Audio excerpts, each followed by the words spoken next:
Are we at war? This is Law and Society. Please subscribe. What I feel is that the country's social atmosphere has changed. There's this air of uncertainty, of sabotage, of betrayal, of cover-ups, of a police state, and this incredibly negative energy that is increasingly enveloping our country. And I want to talk about that today.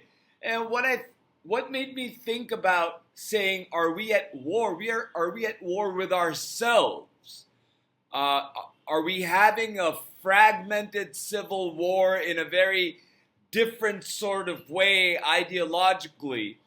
And what gave me the impetus to talk about that is the gerrymandering, redistricting war that is about to take place.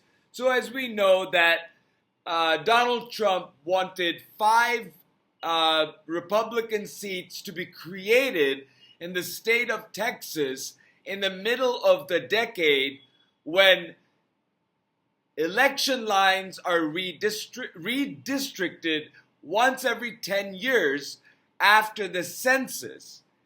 And Donald Trump, being the President of the United States, who has no constitutional power or authority to meddle in, interfere, or influence electoral processes, election laws, has pressured Governor Abbott of Texas. Really didn't have to pressure him much.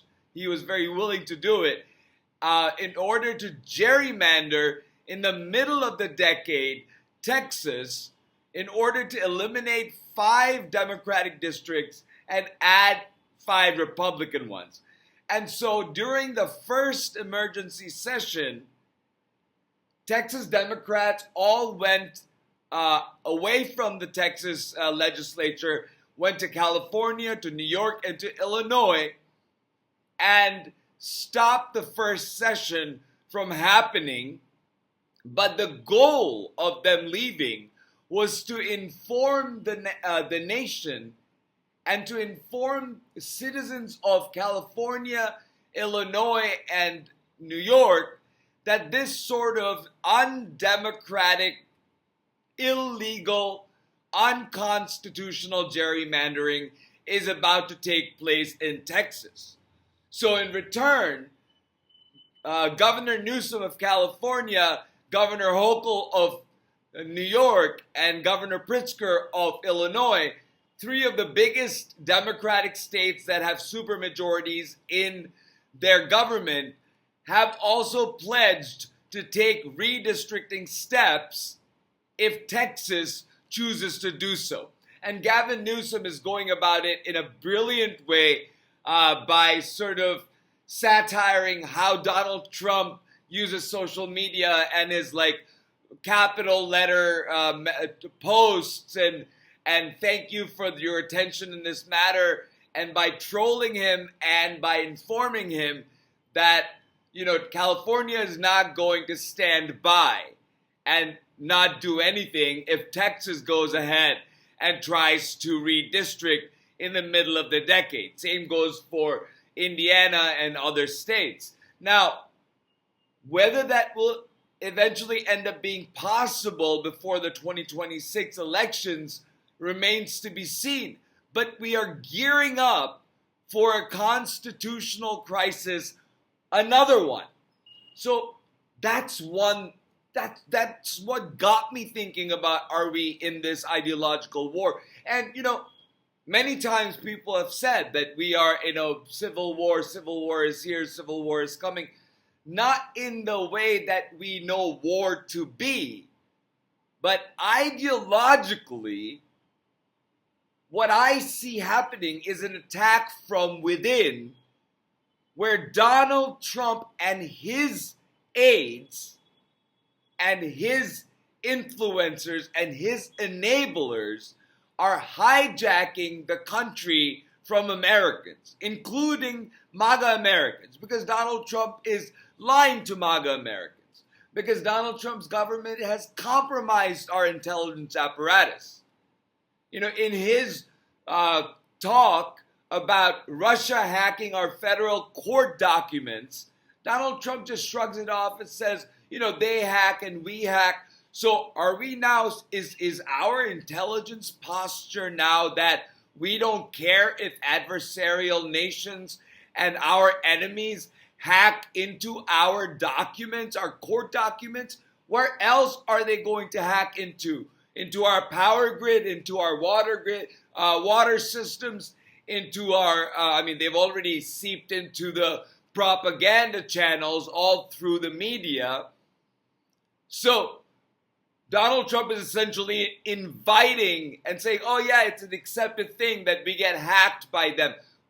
So are we not going to not going to make that go away? Are we going to just sit back and let it happen? Is there any damage that'll happen to our government and our country and our Constitution if Donald Trump just shrugs it off? Yes, there's a harm. There is Donald Trump sabotaging our intelligence apparatus. When Donald Trump goes around gutting, like Doji did,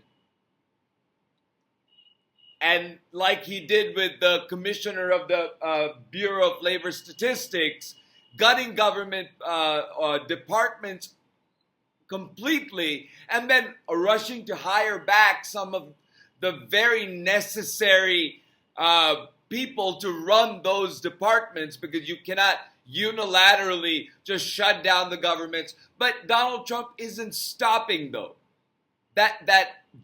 You just cannot do it is not stopping Donald Trump from doing it. You see, he's still disrupting systems, spreading disinformation, gutting the government indiscriminately, steamrolling the lower courts, defying court orders, and weakening Article 3 courts. And Supreme Court has helped him with that. Obviously, with gutting the government, the Congress has just stepped back and allowed him to do this, despite the fact that he's gutting congressionally appropriated government departments, congressionally created government departments, and appropriated government funds that Donald Trump is withholding. And then we're watching the illegal police state take shape, where Donald Trump is encroaching on state authority and violating the 10th Amendment by bringing in federal troops and to bringing in federal agents to do law enforcement work, and this under this broad umbrella of ridding people of crime and illegal criminals and illegal aliens and homeless people and mentally ill people. We know where they're going to put the migrants. We're seeing them put them in these detention camps that are in such subpar conditions, like B18 in Los Angeles and the detention camp in the Everglades, that it is violation of not only your due process, because they have been denied due process, but also of treating them in cruel and unusual ways as to violate the 8th Amendment. The police state, overreaching with its 3 executive orders now, Donald Trump is saying, I want to, have Congress pass a crime bill. What he wants to happen is to codify his 3 executive orders, one going after migrants, the other going after sanctuary jurisdictions, and the other going after homeless and mentally ill. We don't know what other population he's going to go after, whether it will be the LGBTQ community, whether it's going to be migrant communities that are legal. U.S. citizens are already getting wrangled up in these illegal, unconstitutional raids. And Donald Trump is basing it on this crime wave disinformation because despite the fact that large cities have crimes, in the United States over the last 30 years, 50 years in some cities like Philadelphia, crime has been going down, including in Washington, D.C. However, Donald Trump's pretext had to be some sort of violence. So one of his aides, I'm not going to take his name, everybody knows his name, and I'm sick of saying it and seeing it, got assaulted by 15, 16-year-olds. They were already arrested, and they are being subjected to the rule of law. But Donald Trump has deployed the National Guard and federal agents across Washington, D.C. You can see them, and you can see the protests gathering against it on the streets of D.C. right now. These detention camps and the terror and the trauma they are causing is not only terrorizing the people who are being detained there. Some 60,000 people are in detention, I believe, at this moment. More than that. But it has terrorized communities and hurt businesses. And it is a constant trauma on not only these people, but these communities and these cities and these jurisdictions where federal agents are going in, usurping state power under the 10th Amendment and violating people's due process rights under the 4th, 5th, and 14th Amendments. Then you have the attack on the press that keeps on happening. Disinformation about how the public radio will move forward after the government stops paying for it. It's coming from the majority whip, Scalise, saying that the public can pay for it if they want public radio. Well, the public does pay for it. Government grants pay for some of public radio, at least it did, but now that burden will be taken by corporate sponsors and public listeners to their radio stations. So that is something that is happening in front of our eyes. Freedom of the press is being compromised by corporate media clamping down, from Washington Post to Los Angeles Times to ABC to CBS, by shutting down people like Stephen Colbert who speak truth to power in comedy, but not being able to really shut them up. Stephen Colbert is still on, and he's now on overtime, going after Donald Trump. South Park is not letting Donald Trump go. And, this is all in the middle of these corporate mergers that the FCC has approved, but the FCC was holding it back because of some political reason of, forcing CBS and other stations to comply with what the CBS wanted by doing away with DEI initiatives. The whole premise of DEI initiatives is a race war. And we need to understand that happening in our country. So you see how every single thing is in a posture of adversity. The attack on politicians, attack on the CDC, attack on even people who work for Donald Trump, attack on people in New Mexico where a political opponent got sentenced to 80 years in prison for conspiring to kill 4 Democratic political opponents. Attacks on judges, starting from Judge Merchan in New York to all the judges, to Judge Boasberg, to any judge that rules against Donald Trump, to Judge Chutnik,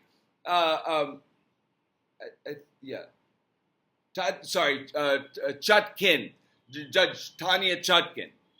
So, and then you have the tariffs. You have this economic war where, by compromising the Bureau of Labor Statistics, we now don't know what our labor and our job reports are going to be like for the next month or the month after that, or whether we're going to receive reliable report of where our economy is going from a reliable source, being the government, and what impact these tariffs are having. Now we're getting reports from different sources saying that despite the fact that tariffs are bringing in money, the rate at which Donald Trump's government is spending money is still more than the money coming in.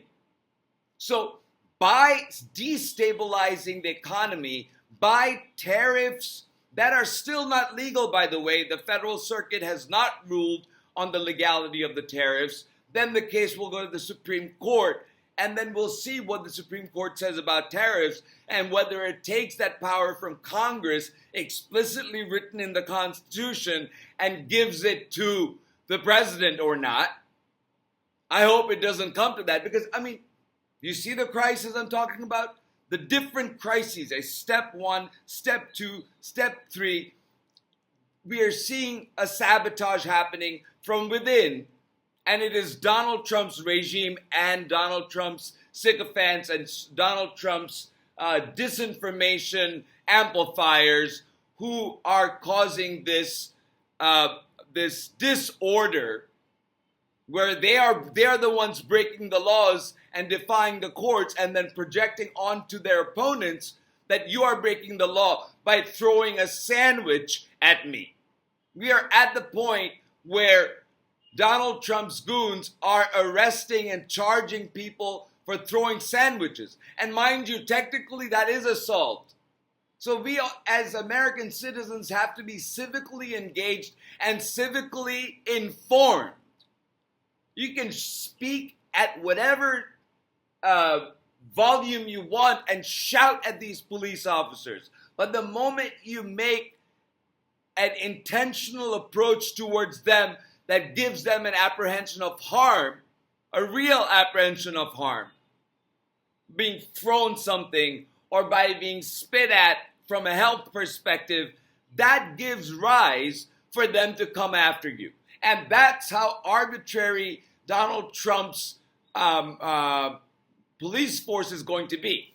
And mind you, I am going to say this now. I don't know if it's going to happen or not, but it is very likely that we're slowly going to see Donald Trump lose in the courts about bringing police officers into, military into the cities. And so we're going to see slowly maybe the military go away from the cities, but we're already seeing Department of Homeland Security agents on the streets. And as Donald Trump's funds keep coming in from the new ICE budget, the DHS budget, the military is going to be replaced by DHS ICE agents. And that's going to be Donald Trump's brown shirts, as Aaron Rupar puts it. Then there's the war on education on different levels, where the government is taking away state funding for education. That will take away money from food programs that feed the poor in the rural schools and inner city schools, and also disenfranchise the farms that are connected to these food programs, providing fresh food for these schools. In higher education, you are coercing and forcing universities like Columbia and Harvard, UCLA, and other universities. I think there was another Ivy League that just signed a sort of settlement agreement. And threatening them of taking away federal funding if they implement DEI initiatives or anti-Semitic initiatives, when these schools don't do that. It's a pretext to go in and exercise control and sabotage our education system from the inside. And it makes you wonder, who is giving Donald Trump these ideas, all of which come down to sabotaging the American society, sabotaging American government, sabotaging American security. Our international reputation and relation is in the dumps. Tourists aren't coming into the United States. International students are looking for better alternatives in other countries. The oldest institution that is running is Oxford in the United Kingdom. Harvard is the biggest one in the United States, and Donald Trump is in a legal fight with Harvard. Then you have the culture wars when you have going into the Department of Education talking about the books that are going to be used in schools. If there are same-sex ideologies, that's part of DEI. That's not going to be part of the curriculum. That's an attack on education. It's a culture war. It's a xenophobic, homophobic, transphobic culture war. That's what the attack on diversity is, including it being an attack on race. You know, there's nothing that happens in the American diaspora that doesn't tug at the roots of discrimination that stemmed from racism, that stemmed from slavery. And we cannot forget that ugly, ugly chapter of American history, because a lot of our evils, a lot of our demons come from that place, even to this day. Talking about that, you think about Donald Trump's rant about the inner city workers being lazy and the farm workers dying if they break their backs because that's all they're good for. I mean, I'm putting in inferences, but you know the blurb I'm talking about, because it was, I think, significant in showing how racist Donald Trump is at his very core. And talking about, you know, going down in the dumps, you have the Epstein scandal, where my biggest priority is that the survivors and the victims need to have their stories heard. They want to tell their stories need to be heard. We have heard some stories and they are cringeworthy, they are ugly. And if you have ever experienced trauma, you know that that never goes away. And they are reliving this horrific chapter of their lives. And the American people deserve the truth. They deserve to know if our president, who is incumbent, is part of a sex child trafficking ring or not. You know, right now our country stands with a compromised intelligence apparatus, with a compromised cybersecurity apparatus. Tulsi Gabbard is inconsistent, to say the best. We have a compromised Bureau of Labor Statistics where an inexperienced 37-year-old loyalist who was present at the January 6th insurrection grounds, he's in the picture going into the Capitol. He's now the commissioner of Bureau of Labor Statistics. We're not sure we're going to get labor data next month. We don't know what the job reports are going to be. Why? Because there was a revision done and the reality came to stark relief that the economy is coming to a stagnancy. We are coming to a stagflation, and Donald Trump is going to compromise the data, and he's going to keep on saying, yeah, everything is going great, while people lose their jobs, while prices skyrocket, and while Donald Trump and his Republican enablers in Congress become less and less and less available to the public and the press. We have a compromised National Weather Service during storm season, although now they are hurrying to rehire a lot of these people back. Donald Trump doesn't care about the climate catastrophe. He cares about drilling in Alaska in preserved wilderness. If that is not sabotage, that is not compromising us from within, what is? He's compromised the National Institutes of Health by compromising our research, cutting the funding, compromising our CDC by cutting mRNA funding and vaccine funding and funding to the states for infectious diseases, including measles and HIV.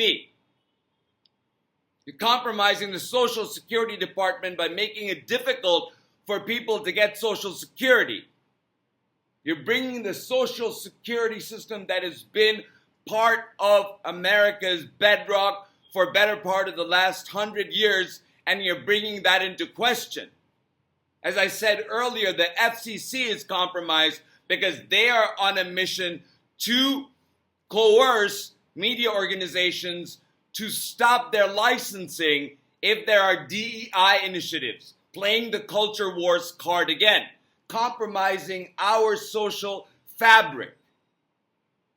We now hear about compromising Smithsonian exhibits, really as revisionist as you can get. They first took out information about Donald Trump's 2 impeachments. Now there's going to be a review of more Smithsonian exhibits and museums that tell us our history and our culture. Our defense is compromised because of Pete Hegseth, because we can't keep our commitment to our allies like Ukraine. And somebody in the organization, of course Donald Trump knows about this, but the idea is that somebody other than Donald Trump is the one who is denying aid. You think it's happening without Donald Trump? Come on. We know that the DOJ is compromised. They're going after and investigating Barack Obama for treason, investigating Jack Smith for his handling of January 6th cases and the Mar-a-Lago case. So Donald Trump is weaponized against political opponents and is likely to go after more political opponents through the DOJ and continue to spread disinformation through the DNI, Director of National Intelligence. And we are in a place where we don't know where our country is going, and Donald Trump is one by one switching off from labor to health to basic history to defense to justice to national security.